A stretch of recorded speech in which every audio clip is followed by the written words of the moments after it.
where horror lies. Hey guys, Rob from Georgia here with you, aka VHS82 apostrophe. It is week 460. We're in the middle of August somewhere, and this is a film, man. This is a film from 1980. You already see down in the title or whatever, but Without Warning, man. This is a new one for me. I saw this via Shudder.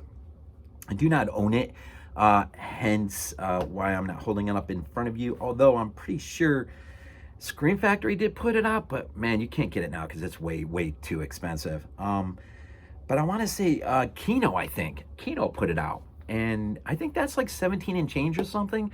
And Kino always does a pretty good job with their releases. So, I don't know if this is, well, I don't know if it is worth it or not. Maybe, because basically what you have here is, and you don't even really see the alien crash, but an alien falls to Earth, assumably, and decides to take up residence in these backwoods somewhere. I'm not even sure where this thing really takes place. And starts to target anyone and everyone who comes within distance. This alien is interesting because it utilizes these sort of parasitic little mini frisbee type things, which seems really corny and cheesy when you think about it. When you see it in effect, when these things are flying in midair, yeah, it comes across as really cheesy. When they attach and they start to do their work, that's when the special effects sort of kick in, the makeup effects. And it actually, from time to time, really looks kind of good. It's interesting. Now, with the special effects, I have to bring this in, man. You've got the likes of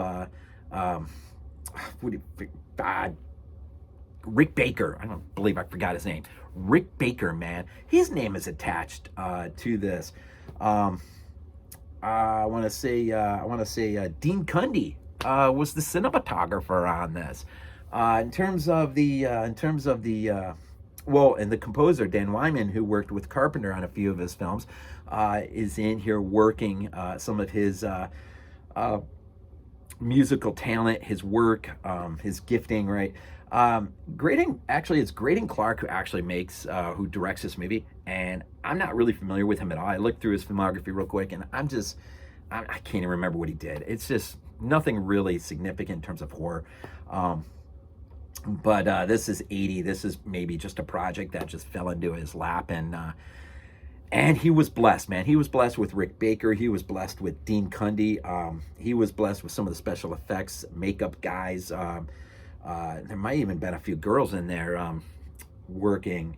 Seems like maybe I should have written it all out, and I didn't.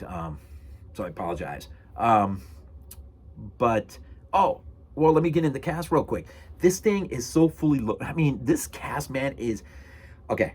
You got Jack Palance and Martin Landau who lead the way. A lot of the rest of the cast is made up actors who might have been in a lot like westerns and stuff from the 60s and the 70s.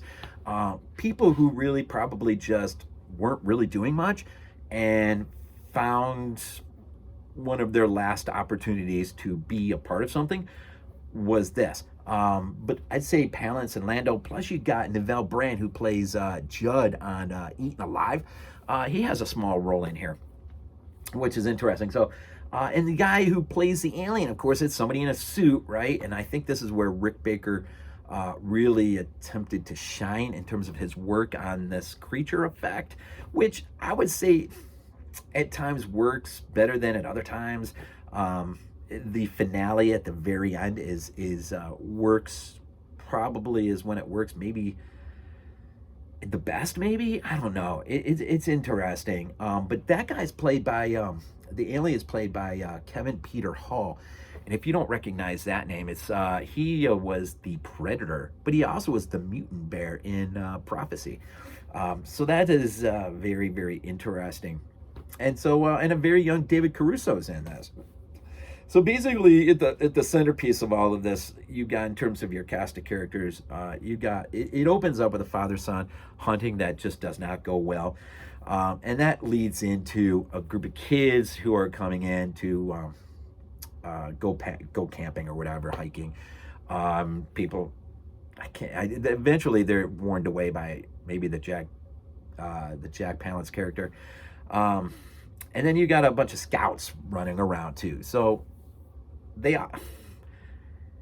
it doesn't all work to near as good effect as you think a movie of the amount of hands involved, be it acting or music or the cinematography, whatever, all the names that I mentioned. You would think that this movie was destined to do something insane.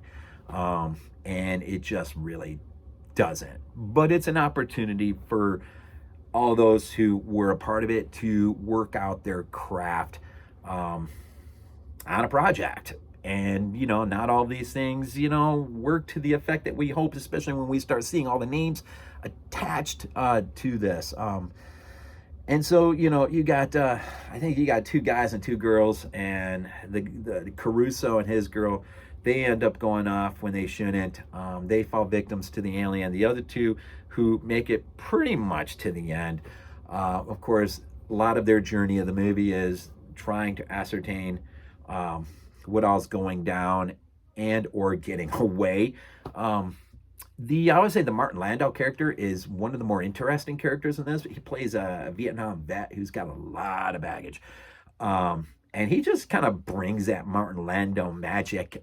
He might be the most fun character to watch in this movie. And of course, I'm just getting a lot of him with my Space 1999. Of course, he's Captain Koenig on that, right? And so I'm just watching a lot of Martin Landau recently.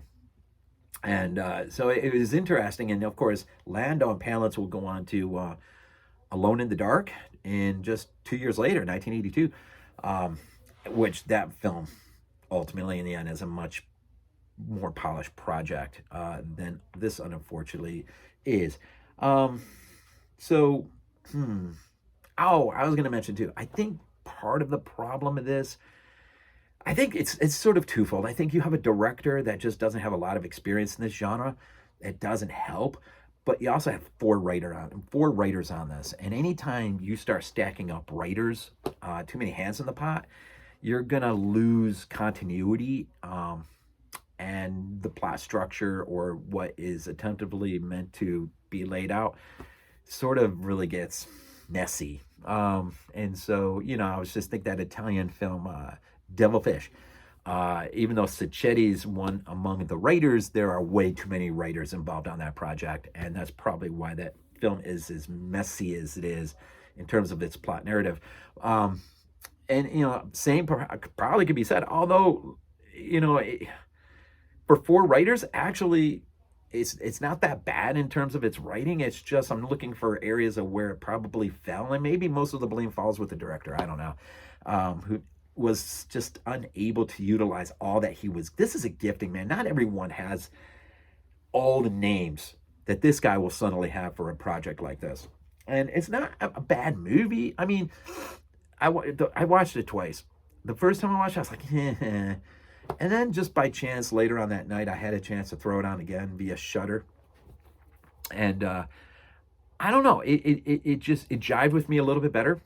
And so I would definitely say, at least, I definitely would not rush out to pay money for this, via either renting or buying. But if you got Shudder, it's up there. Or at least I hope it still is by the time you see this review. I am doing this a little bit early, and it just seems like Shudder warned me that it might be leaving soon, so I hope that's not the case.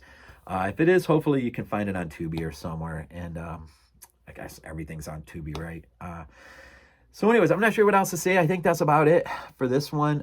Without Warning, it's just something, you know, the poster art with the outline of the alien, and I don't know, it sort of has that sort of Friday the 13th vibe going on, maybe a little bit.